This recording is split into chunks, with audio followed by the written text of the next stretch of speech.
नमस्कार, म जनक अधिकारी सिन्धुली जिल्ला कमलामाई नगरपालिका वार्ड नम्बर 4 टाङमा बस्ने जनक अधिकारी। सानो गाई जात्रा यसो सुनाउन गइराखेको छु है। सुरु गर्ने है।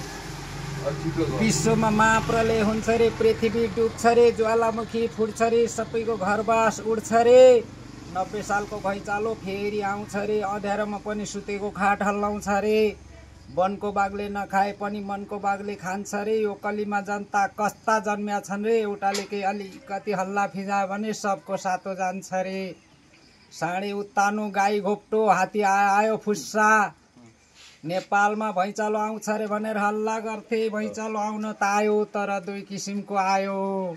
एक किसिमको भैँचालो आयो केटा र केटीलाई उचाल्दै पछार्दै गरेछ, अर्को किसिमको भैँचालोले बुढाबुढी एकै ठाउँ डल्लो पारेछ। 2082 सालको भैँचालोले यस्तोसम्म अवधि गर्यो, अब 83 मा के गर्ने हो थाहा छैन। काठमाडौँको ढिकी हजुर पोखराको धान, 2 जना सुत्या ठा 22 वटा कान, बुद्धिमान छोरा हो भने यसको अर्थ जान, जाने जान नजाने नजान। आजभोलि जमाना कायदा छ, गुम्बी इलम सबैलाई फाइदा छ, माने मान्दै नमाने नमान, आफ्नै खुसी भाइ, बादलमाथि निलो आकाश, पशुमाथि गाई, जातमा सानो च्यामे पोडी, पशुमाको सुँगुर, छेत्रीले खाए भैँसीको मासु, बाहुनले खाए बङ्गुर। सत्य त्रेता द्वापरको कली छ, अहिले बाहुन आफै नै हली छ, कुरा तिनै हुन्, नचिनेको छ र सबै मान्छे नै हुन्। अब सुन्नुहोस् गाई जात्रे समाचार।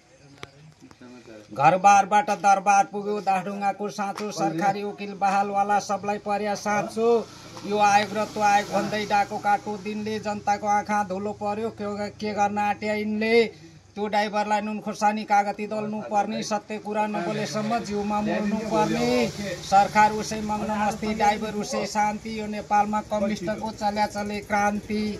जनता अब बौलाउन बेर छैन, जेनजीको पनि आयु चाहिँ धेर छैन, सडकमा जनता उफारेर राजनीति खेल्छन् नेता, जीवधनको सुरक्षा कसले गर्ने जनतालाई यो कुरो के थाहा। गोली खान्छन् जनताका छोराले, कुर्सी पाउँछन् दही चोर्ने मोराले, धोकेबाज सरकार। अहिले नेपाल सरकारले गर्नुसम्म गर्यो, बजार भाउ बढाएर गरिब जनता मार्यो, एकको माललाई 20-25, 20 को माललाई 100, अब त सस्तो होला भन्ने जुग जमाना गए। कोठाभरि बच्चा रुन्छन्, श्रीमती गर्छे गन्थन्, बाहिर गएर इज्जत फ्याँक्छन्, खाने दिएन भन्छन्, श्रीमतीलाई नपहिला जा भन्नु, जेठा छैन घरमा, धिक्कार छ पापी दैव के दियो कर्म, नपढ्न पाउँछन् गरिबको छोराले, कर्मै रुखो अभागी मोराले। अहिलेलाई यतिमै बिदा हौँ, अर्को प्रस्तुतिमा फेरि आउने।